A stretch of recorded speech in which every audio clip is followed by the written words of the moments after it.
Halo teman-teman, mari mengenal lebih jauh kelembagaan perikanan melalui komanajemen dalam perikanan, kolaborasi menuju keberlanjutan. Laut Indonesia begitu luas, penuh dengan kekayaan ikan dan biota laut. Setiap harinya, nelayan kita berlayar menggantungkan hidup dari hasil tangkapannya.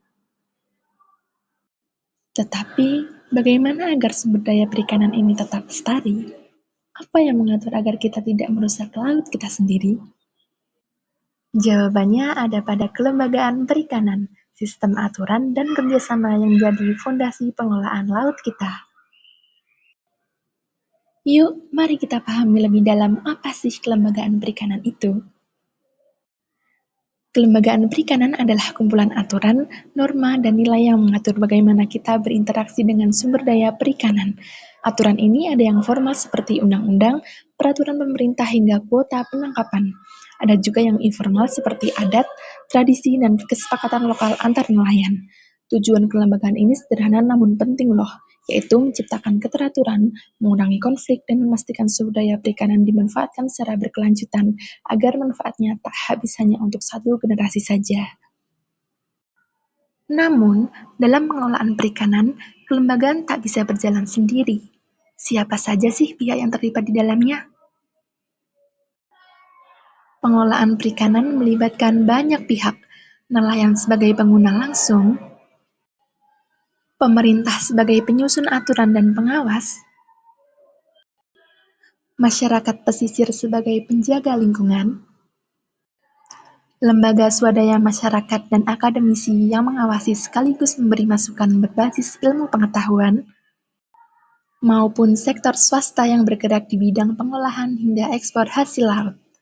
Semua pihak ini punya kepentingan. Semua harus saling berkoordinasi agar pengolahan perikanan berjalan dengan baik.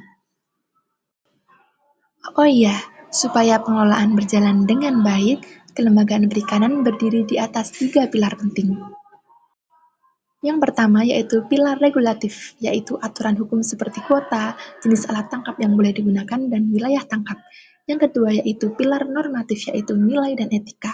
Yang ketiga yaitu pilar kognitif, yaitu memastikan bahwa semua pihak memahami aturan melalui proses edukasi dan penyebaran informasi. Namun, dalam kenyataannya, kelembagaan ini sering menghadapi tantangan.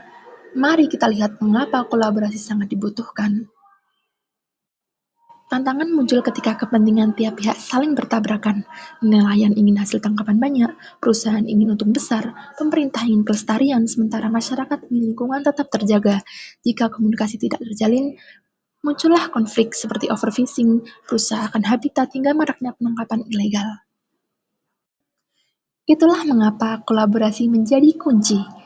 Hanya dengan duduk bersama, saling mendengar dan saling menghargai, kita bisa menemukan jalan tengah bagaimana laut tetap kaya tanpa mengorbankan keberlanjutan. Lalu, bagaimana bentuk nyata kolaborasi itu? Saatnya kita mengenal arah baru, co-management. Co-management atau pengelolaan bersama kini menjadi pendekatan baru dalam sistem kelembagaan perikanan. Dalam model ini, pemerintah tidak lagi bertindak sendiri. Nelayan, komunitas pesisir, sektor swasta, akademisi, dan LSM turut berperan aktif dalam menyusun kebijakan dan aturan. Melalui pendekatan ini, pengelolaan perikanan diarahkan bukan hanya untuk kepentingan saat ini, melainkan demi keberlanjutan jangka panjang. Kelembagaan perikanan adalah fondasi penting agar laut Indonesia tetap menjadi sumber kehidupan. Dengan kerjasama, dengan aturan yang adil, dan dengan semangat menjaga kelestarian, kita bisa memastikan bahwa kekayaan laut ini terus memberi manfaat, bukan hanya untuk kita, tapi untuk anak cucu kita di masa depan. Sekian tentang kelembagaan perikanan. See you later.